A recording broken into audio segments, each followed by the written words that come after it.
Welcome over another episode of Financial 15. We're going back to our series here, how to save tax in retirement. I think this is episode 6. I think it's episode 6. There's lots of tax tips now in this series. You want to check out all those videos. Today, we're looking at charitable giving. What kind of credit do you receive? How can you use that strategically to lower your tax bill? Lots of good information. You want to stick around.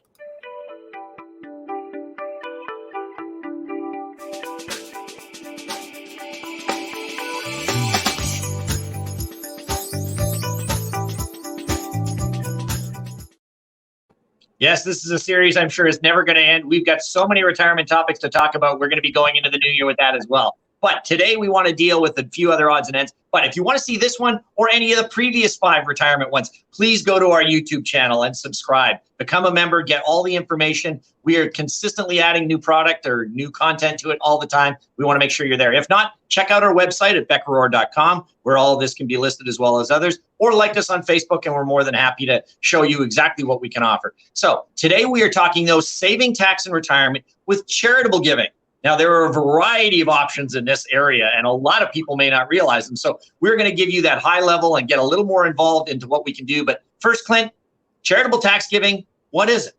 Yeah, we got to go through a few basics here. And you're right. It can get a little more complicated, a little more detailed than I think many folks would initially view this topic as. But we'll start with the basics. Donation. Well, if you want a tax credit, it has to be to an eligible charity. It has to be a registered charity. It's the first place to start.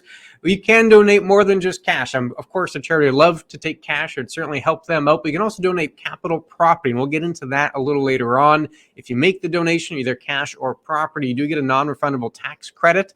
We'll go in a second here how to calculate that tax credit. And a few quick tips here. Tax credit, it can be shared with your common law partners. So it can be used in your tax return, their tax return. You can also combine it over the years. You make the credit, you make the donation, pardon me, today. You don't actually have to use the tax credit today. You can pull it forward up to 5 years. Maybe it's more beneficial to use it down the road. And there's a couple of tips on how that works. We'll cover that as well in this video. A quick note. You can't just do a massive donation and suddenly not pay any more tax. They have a limit. Yeah. Up to 75% of a taxpayer's net income can be claimed as donations, or if someone passes away the year of death and the year preceding death, you can go up to 100%. Last note on the slide there has to do with the U.S. charity. We're not going to get into that because it's far more complicated, but you can donate to a U.S. charity and still get a tax credit here in Canada, but there's a number of criteria that have to be met. So you definitely want to talk to your accountant and make sure those criteria are met if you are in that situation. But we're focused today on Canada. What are some of the other factors people need to know, Kevin? Yeah, with a charitable tax credit, we got to remember it is a non-refundable tax credit, and it does have 2 parts to it. There is a federal part as well as a provincial. Let's remember, our tax system is progressive, and you are also taxed on both sides. You have federal tax, you have provincial tax, so you get the same thing for the non-refundable tax credit. Now, the tax credit, again, for the first 200 of donations also is taxed at the lowest personal tax rate, except in Quebec where they use 20%. Again, Quebec deals with a different sort of scenario, but the rest of Canada is all using it on that $200 a donation at the lowest personal tax rate. Yeah. Tax credits for donation amounts above 200 is at the highest personal tax rate, with the exception that you can see there. Now, one of the things to mention is almost every province has something slightly different than every other province. This is not consistent everywhere. It's the same sort of thing as you have one federal tax, but then each province has different tax rates and everything going along there. So the federal government, BC and Quebec, only use the highest tax rate for donations to the extent the taxpayer has income at that rate. And we're going to get into some of this with some charting, aren't we, Clint? Yeah, and we'll go through it here. It is, unfortunately, a complex system. They can't make it easy, can they, Kevin? They can never just have a nice, simple system they all follow. I'll make this full screen so everyone can see the chart and all the details there. But you have the federal government and all the provinces listed in that left-hand column. You can see the amount for the first 200. That $200 amount is a key threshold. You have lower tax credits available below 200, and then above 200, you get the higher amount. And then, like Kevin mentioned, there are a couple of provinces, including the federal government as well, that have an even higher rate. But to qualify for that higher rate, so we'll use the federal government as an example here, below $200. So if you make a $100 donation, you get 15% tax credit. If you make an amount above $200, you get 29% of a tax credit. However, you can qualify for the 33, but only to the extent that you have income in the highest tax bracket. For 2021, for the federal government, that's $216,000. So your income has to be above $216,000. for you to claim any of that 33% tax bracket. Same thing in BC, and then Quebec for some reason has an abatement, so they actually have a reduction in the tax credit. But like we said, it's a little more complicated, but you can see two examples. Yeah, Which are at the exactly. bottom here, or pardon me, the right-hand side of the chart here. You have the tax credit donation for $1,000. That just looks like one of them. So if we take Manitoba for an example, you do a $1,000 donation in Manitoba, you'll end up with $160.80 tax credit. That's just the provincial bit, because you get the first 200 at one rate, the next 800 at a different rate. That would be your tax credit just for the province of Manitoba. You then add in the federal component, you're now up to $422 of a tax credit for your $1,000 donation, which is pretty good in my mind. You're getting $422 of a tax credit on a $1,000 donation across province as well as the federal government there, Kevin. Yeah, and as you can see, I mean, for the majority of provinces, it's anywhere between the high 30s and low 40s that you're getting back on a $1,000 scenario. That's a significant amount of money, comparatively speaking, to what you have to earn in income to not avoid paying those sort of taxes. So they can come in handy for reducing what you have going forward. So the more that you put in, the better off you're going to be with writing these things off as a non-refundable tax credit going forward to you. Absolutely. And we appreciate the little complexity there, but keep in mind, every province is a little different. You'll want to understand the rules for your particular province. A few tips here. We now know the basics. How do we make this strategic? How do we take advantage of it? The first tip here, Kevin, I'll set this up for you. You have to bundle your donations. Yes, bundling of donations is something that many people may not realize. Let's say both you and your wife are working, or you or your spouse. Basically, what's going to be going on, you can contribute to a charity, she can or he can contribute to a charity. Basically, what you get then is two different combinations. You can combine those. So if each of you contributes $1,000 to donations, you can combine $2,000 under one person.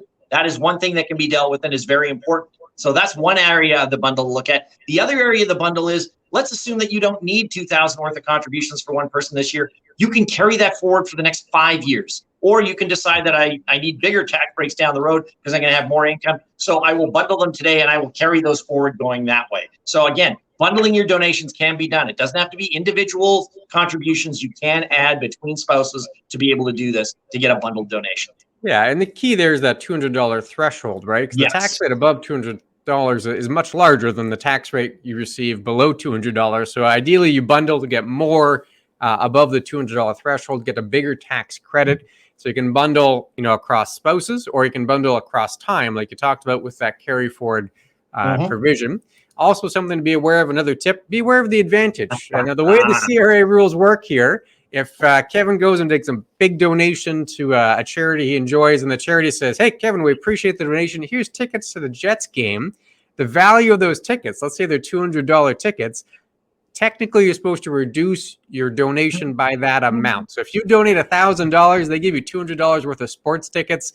Technically, you're supposed to claim a donation of $800. You're supposed to work that advantage in. It's supposed to reduce the level of your donation. I'm not sure how many charities would actually write your receipt for the lower amount. However, you have to be aware of that. That is a CRA rule. It's right there on the website in the rule book. So be aware of the advantage.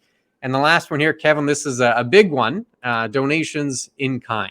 Yeah, and that's one that a lot of people don't think of or may not worry about it. If you have a large capital gain, let's say in an investment that you've been holding for a while, you can contribute that investment in kind as is to the charity that you want to deal with. That's a big factor to be able to deal with because it allows you sort of a twofold scenario. Well, let's use this example here that we're looking at. Steve lives in Manitoba. He's earned 50 a year and owns 1,000 shares of ABC and is non-registered.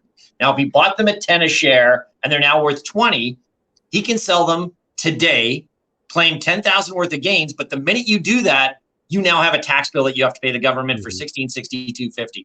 The same thing can happen. Steve can donate those 1,000 shares to ABC as a of ABC, should I say, to a registered charity. Now, he's got 20,000 going in. He gets a tax credit of $9,280 to go against his taxes. That's huge because now that's lowering what he has to worry about paying. Not only that, but he also does not have to claim the capital gain. He is saving an additional $1,662.50 because he donated it as opposed to actually selling and claiming capital gain. That's sort of a simplified example of what we want to look at, isn't it, Clint?